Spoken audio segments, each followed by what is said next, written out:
Hello दोस्तों, कैसे हैं। स्वागत है आपका हमारे यूट्यूब चैनल कॉम्पिटिशन इरा में। हम लोग पढ़ रहे थे मनुष्य का पाचन तंत्र। तो मनुष्य के पाचन तंत्र से संबंधित जितने भी जो हमारे शरीर से एंजाइम निकलते हैं उनसे संबंधित जो भी हमारे शरीर में पाचन क्रिया थी उसे हम लोग इससे पहले वाले वीडियो में पढ़ लिए हैं।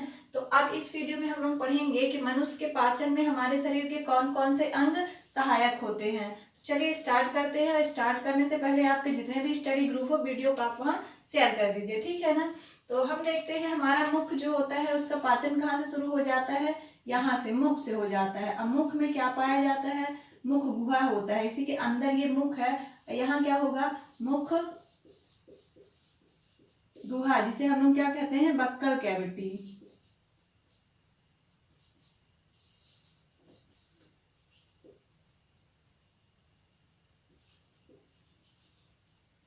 इसी को हम लोग क्या कहते हैं, बक्कल कैविटी। तो चलिए पहले हमारा सबसे इंपॉर्टेंट अंग क्या होता है जो सहायक होता है पाचन में, बक्कल कैविटी। तो पहला क्या हो जाएगा हमारा, बक्कल कैविटी, मुख गुहा। अब इसमें हमको इम्पोर्टेंट ये है कि कौन कौन से अंग होते हैं जो हमें सहायक होते हैं पाचन में हमारे। तो इसमें 3 अंग होते हैं। कौन कौन से होता है, जीभ होता है, दांत होते हैं, और कौन सा होता है, एक लार ग्रंथि होती हैं, जिनके बारे में हम लोग यहाँ पे डिस्कस करेंगे, है ना। तो पहले हम लोग देखते हैं, चलिए दांत के बारे में। दांत क्या होता है, तो चलिए दांत क्या होते हैं। दांत जो होता है हमारा कितने प्रकार का होता है, ये 3 प्रकार का होता है, जो कि विषमदंती, द्विबारदंती, और क्या होता है, गर्त दंती। ये हमारे दांत होते हैं, ठीक है ना। इसे हम लोग क्या कहते हैं, हेट्रोडोंट कहते हैं। इसे क्या कहते हैं, डिप्योडोंट कहते हैं। जो दांत होते हैं वो 4 प्रकार के होते हैं। कितने प्रकार के होते हैं, 4 प्रकार के। तो वो 4 कौन कौन से होते हैं उन्हें हम लोग देख लेते हैं। पहला कौन सा होता है, कृदंत। दूसरा कौन सा होता है, चवर्णक। फिर कौन सा होता है, अग्रचवर्णक।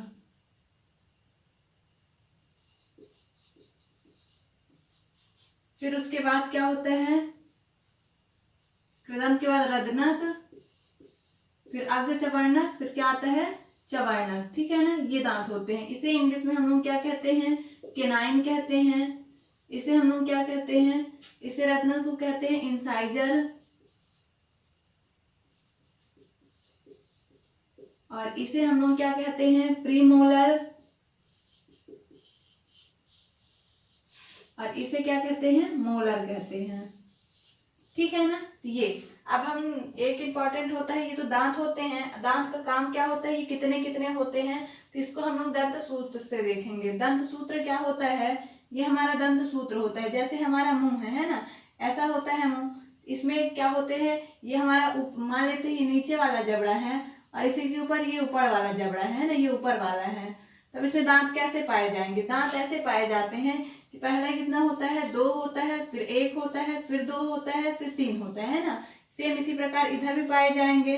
2 होगा, फिर 1 होगा, फिर 2 होगा, फिर 3 होगा। इसको याद रखना बहुत आसान है। सबसे पहले कितना याद रखेंगे, 2, फिर कितना, 1 2 3, फिर इधर भी 2, फिर 1 2 3। अब ये नीचे जबड़े में हो गए जैसे। अब सेम इसी के प्रकार कैसा होगा, ऊपर जबड़े में। अब ये देखेंगे कौन कौन से होते हैं इसमें। तो पहला क्या होगा हमारा, पहला जो होता है इंसाइजर होता है। फिर उसके बाद क्या होता है, इंसाइजर के बाद होगा केनाइन होगा। फिर उसके बाद क्या होगा, प्रीमोलर होगा। फिर उसके बाद क्या होगा, मोलर होगा, है ना। ये होते हैं। अब ये देखेंगे ये कितना होता है, ये 2 होता है। फिर उसके बाद ये कितना होता है, 1 होता है। फिर ये वाला कितना होता है, फिर ये 2 होगा, फिर ये 3 होगा, है ना। अब ये देखेंगे इस कैसे निकालेंगे, कितने टोटल 32। हम जानते हैं कि जो बच्चे में होते हैं, बच्चों में 20 दांत होते हैं तथा बड़ों में कितने होते हैं, यहाँ पे 32 दांत होते हैं। तो यहीं से निकालेंगे। इसमें हम लोग 4 का गुणा कर देंगे तो हमारा आ जाएगा 4 दूनी 8, यानी कि 8 हमारे क्या हो गए, इंसाइजर हो गए। फिर 4 एकम 4, तो 4 हमारे क्या हो जाएंगे, केनाइन हो जाएंगे।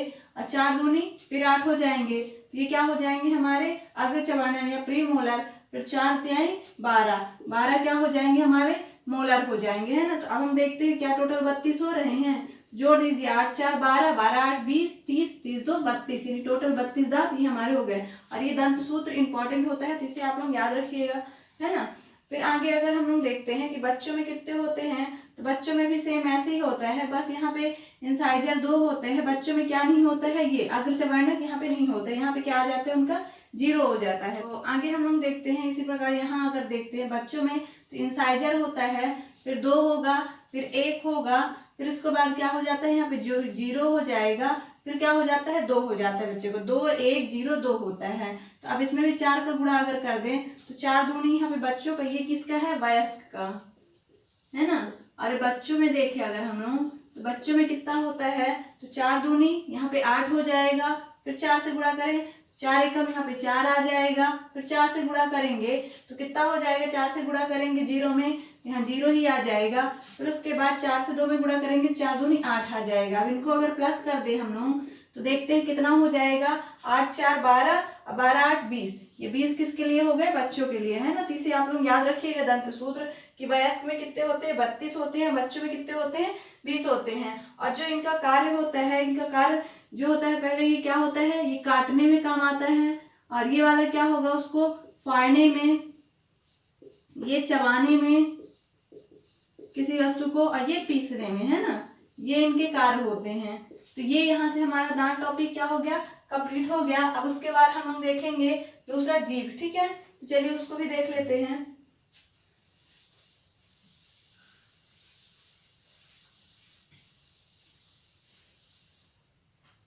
फिर आते हैं हमारे क्या है, जीभ। अब जीभ क्या होती है उसे हम लोग पढ़ेंगे। तो जीभ में क्या होती है, जीभ ऐसी कुछ होती है, ये जो लगभग 10 सेंटीमीटर लंबाई होती है, इसकी लंबाई कितनी होती है, 10 सेंटीमीटर होती है ना।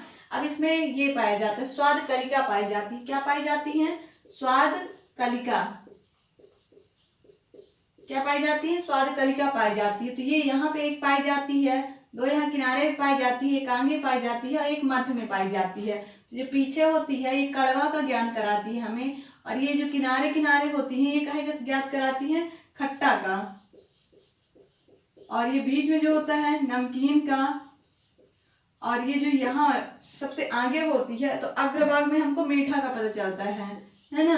तो ये हमारी जीभ हो गई इसके बारे में। और इसमें से जो एंजाइम निकलते हैं उसे हम पढ़ ही चुके हैं, कौन कौन से एंजाइम निकलते हैं। और लार ग्रंथियां होती है, अगले के होते हैं जीभ में लार ग्रंथि होती है। और लार ग्रंथि कितने प्रकार की होती है, 3 प्रकार की, और 3 जोड़ी पाई जाती है। कौन कौन सी होती है, पहली अगर हम देखो तो सब लैंगुअल होती है। कौन सी, सब लैंगुअल। फिर दूसरी कौन सी होती है, सब मैक्सिलरी। सब मैक्सिलरी होती है। और अगली कौन सी होती है, तीसरी पैरोटिड। और ये लार ग्रंथि से क्या निकलते हैं, एंजाइम। और लार से कौन कौन से एंजाइम निकलते हैं, कल हम लोग डिस्कस किए थे। टाइलिन एंजाइम निकलता है, माल्टेज एंजाइम निकलता है, और लाइसोजाइम। लाइसोजाइम एंजाइम का कार्य हम लोग क्या पढ़े थे, ये भोजन के साथ आए हानिकारक जीवाणुओं को नष्ट करता है। और टाइलिन का क्या काम होता है, ये क्या करता था, जो स्टार्च होता था, मतलब हमारे कार्बोहाइड्रेट का ये क्वेश्चन पूछा जाता है कि पाचन कहाँ से स्टार्ट हो जाता था, तो हमारा मुख गुहा से स्टार्ट हो जाता है ना। तो स्टार्च एक प्रकार का क्या है, कार्बोहाइड्रेट। कार्बोहाइड्रेट को किसमें बदल रहा था, माल्टोज शर्करा में, है ना। अब फिर आगे माल्टेज जो था, तो माल्टोज को किसमें बदल रहा था, ग्लूकोज में। तो ये हमारे कल ही हम लोग इसको अच्छे से पढ़ चुके थे। तो ये हमारा जीभ था, है ना। अब उसके बाद हम आगे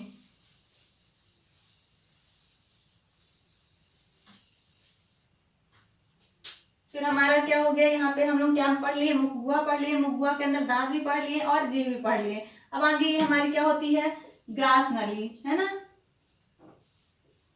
तो ये ग्रास नली की, अब इसके बाद ये ग्रास नली का काम कुछ नहीं होता है। ये ग्रास नली जो होती है हमारी, इसको हम लोग क्या कहते हैं इंग्लिश में, ओसोफिगस, या इसी को हम लोग क्या कहते हैं, ईसोफेगस। ठीक है। तो ये जो होती है लगभग 25 सेंटीमीटर लंबी होती है। इसकी लंबाई कितनी होती है, 25 सेंटीमीटर। और यहाँ पे पाचन जो होता है बिल्कुल नहीं होता है ना, सिर्फ यहाँ से। और यहाँ से एक क्वेश्चन ये पूछता है कि भोजन जो होता है इसमें, तो मतलब इसमें जो नली से भोजन किसके माध्यम से इसमें आता है, हमारे स्टमक में। इसके बाद ये कहाँ आएगा, हमारे आमाशय में, है ना। तो यहाँ से जो ग्रास नली से होते हुए भोजन आमाशय में आता है, तो वो किस गति के कारण आता है, तो क्रमाकुचन गति। कौन सी गति से आता है? क्रमाकुंचन गति से आता है। ठीक है, फिर अम्लाय हम पूछते हैं, यहाँ भोजन का पाचन नहीं होता है। फिर ये जो होता है हमारा आमाशय आता है ना। तो ग्रास नदी के बारे में इतना ही है। तो अब हम लोग क्या देखेंगे? आमाशय। आमाशय जो होता है इसे हम लोग क्या कहते हैं? स्टमक कहते हैं। जो हमारा ये आमाशय है कैसा होता है? इसकी तो पहले आकृति हम लोग देखें तो ये जे आकार का होता है। कैसा होता है? आकार इसका कैसा होता है? जे आकार का। कैसे होता है? जे आकार का होता है। और इसमें जो हमारा ये आमाशय होता है ये 3 पार्ट में बटा होता है। कौन सा? कार्डिक, और ये फंडिक, और अगला कौन सा होता है? पाइलोरिक। अब ये आमाशय में ही हमारा क्या, ये पाइलोरिक भाग जो होता है यहाँ पे कौन सा एंजाइम निकलता है? कल हम लोग पढ़ चुके हैं, जठर रस निकलता है।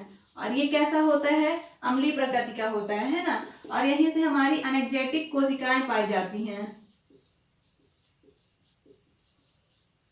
एनेक्जेटिक सेल पाई जाती हैं जो क्या करती हैं? HCl का स्त्रावण करती है। और HCl क्या होता है? अम्लीय प्रकृति का होता है। और जठर में कितने सारे एंजाइम पाए जाते हैं? लाइपेज पाया जाता है, माइलेज, म्यूसिन है ना, पाया जाता है। तो ये सब पाए जाते हैं। ये कल हम लोग पीछे वीडियो में पढ़ चुके हैं। तो ये होता है हमारा क्या होता है? आमाशय। अब आमाशय जो पूछा जाता है कि ये ऊपर जो होता है किससे जुड़ा होता है? तो ऊपर वाले किससे भाग से जुड़ा होता है? यहाँ पे ग्रास नदी से जुड़ा होता है। और ये इधर जो इधर जुड़ा होता है आमाशय का, ये कौन सा? पाइलोरिक भाग होता है। किससे जुड़ा होता है? ये ग्रहणी से जुड़ा होता है। ठीक है, तो अब आगे हम लोग देखते हैं। बस इसमें लगभग इतना ही है। और तो आगे देख लेते हैं। आमाशय के बाद थोड़ा हम लोग यकृत देख लेते हैं। यकृत क्या होता है? तो ये जो यकृत होता है हमारे शरीर की सबसे बड़ी ग्रंथि होती है।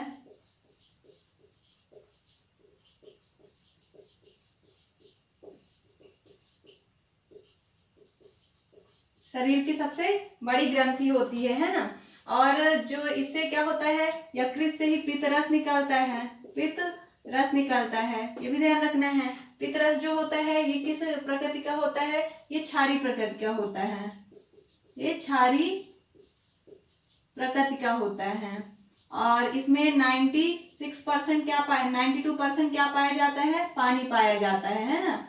और बाकी इसमें एंजाइम निकलते हैं। यही यकृत से कौन सा रस निकलता है? पित्त रस जो होता है ये क्षारीय प्रकृति का होता है।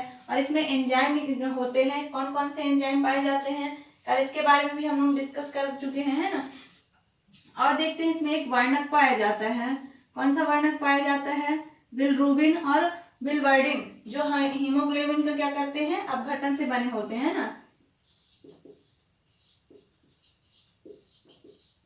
बिलिरुबिन और एक कौन सा होता है? बिलिवर्डिन। ये वर्णक पाए जाते हैं। तो क्वेश्चन ये एग्जाम में पूछता है कि बिलिरुबिन और बिलिवर्डिन जो वर्णक होते हैं वो किस में पाए जाते हैं? तो ये पित्त रस में पाए जाते हैं। फिर उसके बाद हमारा क्वेश्चन आता है एक कि जो क्या पाया जाता है? कोलेस्ट्रॉल पाया जाता है। तो कोलेस्ट्रॉल कहाँ पाया जाता है? तो जो कोलेस्ट्रॉल होता है ये प्राकृतिक रूप से हमारा कहाँ पाया जाता है? यही पाया जाता है, पित्त लवण में। तो ये कोलेस्ट्रॉल भी कहाँ पाया जाता है? हमारा पित्त लवण में पाया जाता है। फिर उसके बाद जो हमारा वसा में घुलनशील क्या होते हैं? विटामिन। कौन कौन से वसा में घुलनशील विटामिन होते हैं? A, D, E, K। ये इनका जो अवशोषण होता है कौन करता है? यकृत ही करता है। ठीक है ना। फिर आगे हम लोग देखते हैं ग्रहणी आता है ना, और पेनक्रियाज आता है। थोड़ी पेनक्रियाज देख लेते हैं।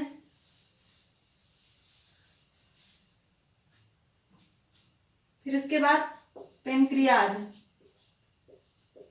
पेनक्रियाज या इसी को हम लोग क्या कहते हैं? अग्नाशय। ये कैसा होता है हमारा?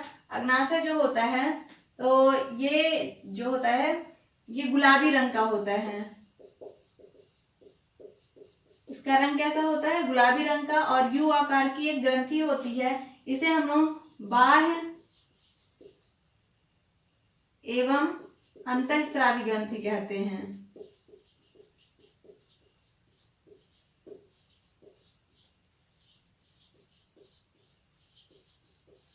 क्या कहते हैं? जो पेनक्रियाज होता है इसे हम लोग बाह्य या अंतःस्रावी ग्रंथि कहते हैं। फिर और क्या होता है इसमें? कौन सा? पेनक्रियाज से अग्नाशय से कौन सा रस निकलता है? अग्नाशय रस निकलता है। अग्नाशय से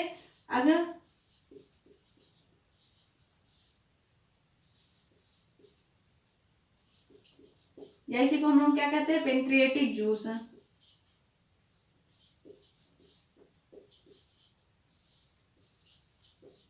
ये निकलता है ना। अब ये पेनक्रिएटिक जूस में वो एक पेनक्रियाज में ही क्या पाया जाता है, हमारा लैंगरहंस के द्वीप पाए जाते हैं।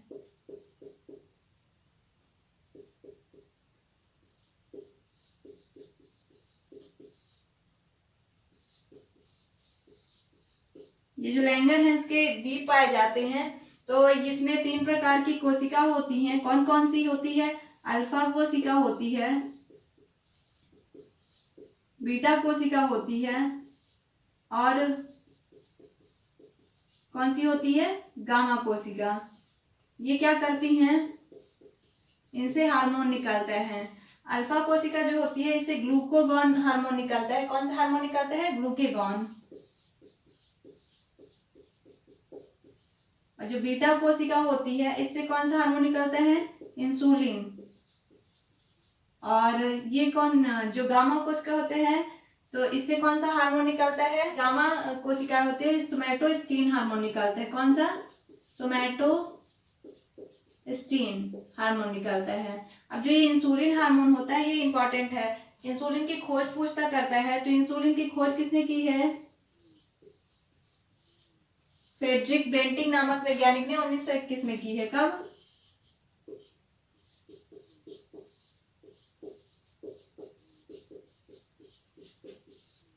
फ्रेडरिक बेंटिंग नामक वैज्ञानिक ने कब की है? 1921 में। अब ये इंसुलिन की जब हमारे रक्त में शुगर की मात्रा बढ़ जाती है, तो हमें कौन सा? मधुमेह रोग हो जाता है ना। रक्त में शुगर की मात्रा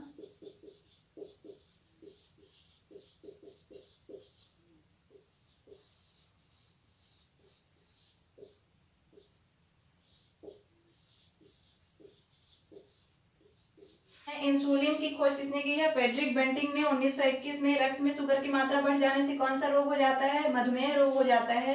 इसी को डायबिटीज कहते हैं। और जो ये डायबिटीज रोग होता है, तो ये क्या होता है? ये इंसुलिन की अल्प स्त्रावण के कारण होता है, मतलब कि इसके कम स्त्रावण के कारण होता है। और इंसुलिन के अति स्त्रावण के कारण कौन सा रोग हो जाता है? तो अति स्त्रावण जब इंसुलिन का होता है, तो अति स्त्रावण से इसके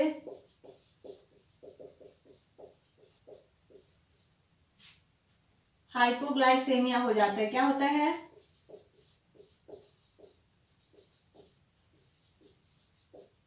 इंसुलिन के अति स्त्रावण से हाइपोग्लाइसेमिया हो जाता है। ठीक है, तो ये हमारा क्या था? इंसुलिन के बारे में। और ये डायबिटीज जो होता है, डायबिटीज भी 2 प्रकार का होता है। तो इसमें कौन से इंसुलिन के अति स्त्रावण से? डायबिटीज मेलिटस होता है।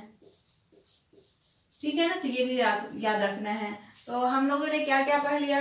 मुखगुहा पढ़ लिया। मुखगुहा में हम लोगों ने लार ग्रंथियां पढ़े, जीभ पढ़े, दांत पढ़ लिए। फिर उसके बाद हम लोगों ने ग्रास नली पढ़ ली, हम लोगों ने स्टमक पढ़ लिया, हम लोगों ने यकृत पढ़ लिया। फिर उसके बाद हम लोगों ने अग्नाशय भी पढ़ लिया, है ना। अब क्या पढ़ेंगे हम लोग? ग्रहणी पढ़ेंगे, है ना। तो चलिए इसको देख लेते हैं, उसको भी।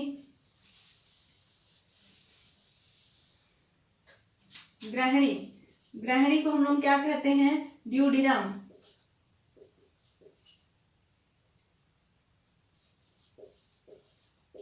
तो ड्यूडिनम ये जो होता है ग्रहणी, एक प्रकार की ये छोटी आंत का पार्ट होता है। किसका पार्ट है? छोटी आंत का। छोटी आंत के भी 3 प्रकार होते हैं। छोटी आंत ये जो सबसे लंबी होती है, सबसे लंबी होती है। कितनी मीटर होती है? लगभग 6 मीटर लंबी होती है ये, है ना। और इसमें 3 पार्ट होते हैं। कौन सा होता है? ड्यूडिनम,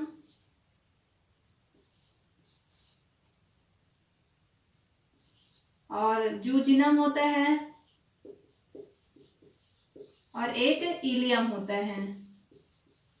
और यहाँ से कौन से रस निकलता है? आंती रस निकलता है। और यहाँ विलाई नामक संरचना पाई जाती है, तथा जो हमारे क्या होते हैं? पचे हुए भोजन का अवशोषण करती है ना। सबसे ज्यादा भोजन का हमारे पाचन भी कहाँ होता है? छोटी आंत में ही होता है ना।